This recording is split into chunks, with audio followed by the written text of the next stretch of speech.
as a government official, would have said, back off. Let us work with ICE. Let's cooperate with them. Let's see if we can't de-escalate this.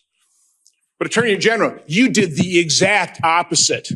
And 2 people are dead because you encouraged them to put themselves into harm's way. And now you're exploiting those 2 martyrs. That was a tragedy. That was Wisconsin fascist Senator Ron Johnson trying to gaslight the ever-living fuck out of us by blaming Minnesota Attorney General Keith Ellison that it was Ellison's fault that Renee Nicole Good and Alex Preddy were killed by ICE goons during Operation Metro Surge. Hi, my name is Suri Crowe, and you are watching the MeidasTouch Network. Some public safety threats and other priorities since this surge operation began, as well as the unprecedented levels of coordination we have obtained from state officials and local law enforcement. I have proposed, and President Trump has concurred, that this surge operation conclude. Well, despite what Ham had said, Minnesota is not okay. Many of the cameras, reporters, and eyes of the nation moved on to other stories, and some of those stories were really worth attention. But the state regime occupation of Minnesota never slowed down. And in fact, Minnesotans have been telling me they don't believe that Trump and Homan ever withdrew the 700 ICE agents that they claimed they did. In fact, Minnesotans have been telling me that the ICE occupation in that state got much worse. And in St. Paul, we are at the point where people are starting to be hidden in other people's homes. I'd been wondering when this would happen, and I was talking to someone on Friday, and they shared that they are doing this and that they know that they're not the only ones. And so I don't share this to spread more fear, but if you're waiting for the bottom to fall out, I think we're really close, and I can feel the eyes on our cities leaving. And I just share this to try to bring them back because the stakes are so high. And while there might be a narrative that things have gone softer, that it's less hostile, that it's less dangerous, that is not what we are experiencing here. So now we have this statement or claim that DHS is drawing down the numbers of ICE agents there. Minnesotans tell me that they will believe it when they see it. But even if that is the case, the damage is already done. And I guess they'll go wherever they're going to go. But the fact of the matter is, they left us with deep damage, generational trauma. They left us with economic ruin in some cases. They left us with many unanswered questions. Where are our children?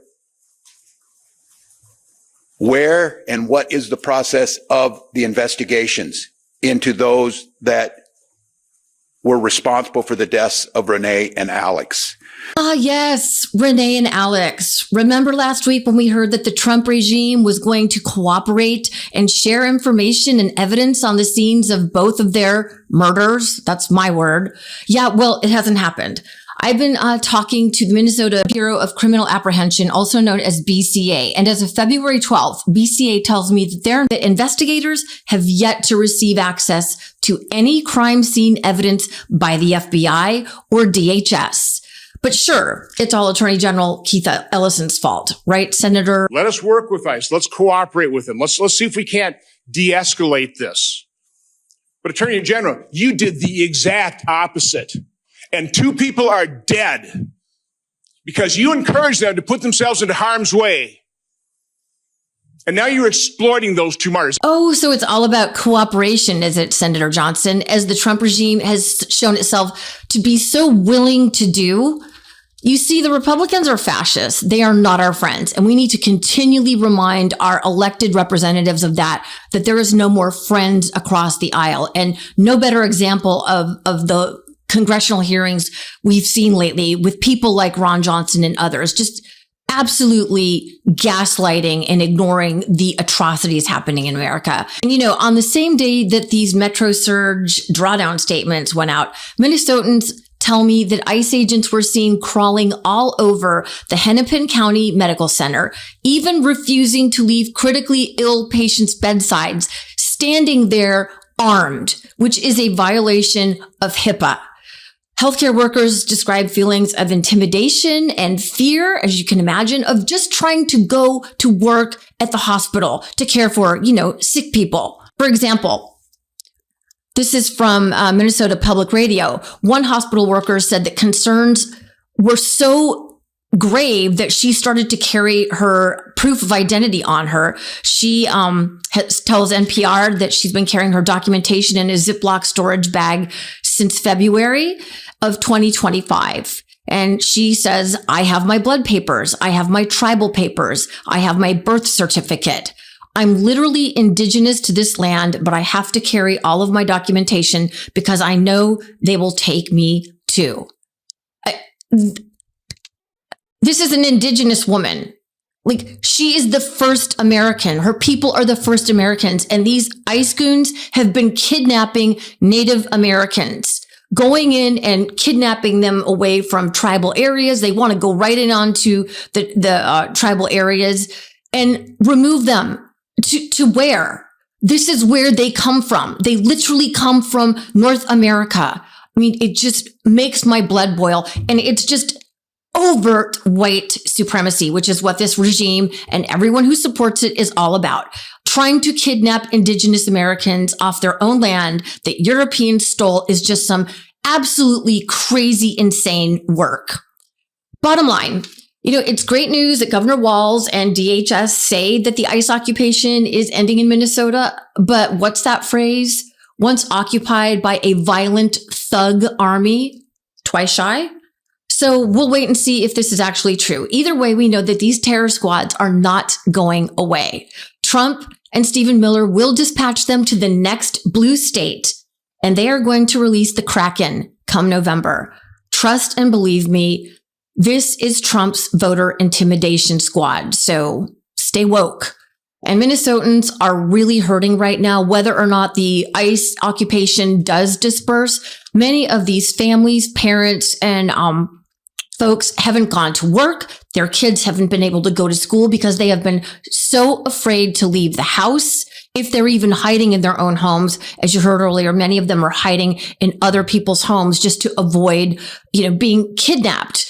And so they're hurting financially. They are short on rent, groceries, etc. So they really need a lot of help in Minnesota. So I've got a screenshot here. If you're listening, you can come back later or pause it and take a look here. Too many organizations for me to name all off, but these are all organizations, mutual aid and nonprofits that are helping Minnesotans right now. And in fact, many of them also help other states across the country. And just to read a couple off, there's the Minnesota Immigrant Rights Action Committee.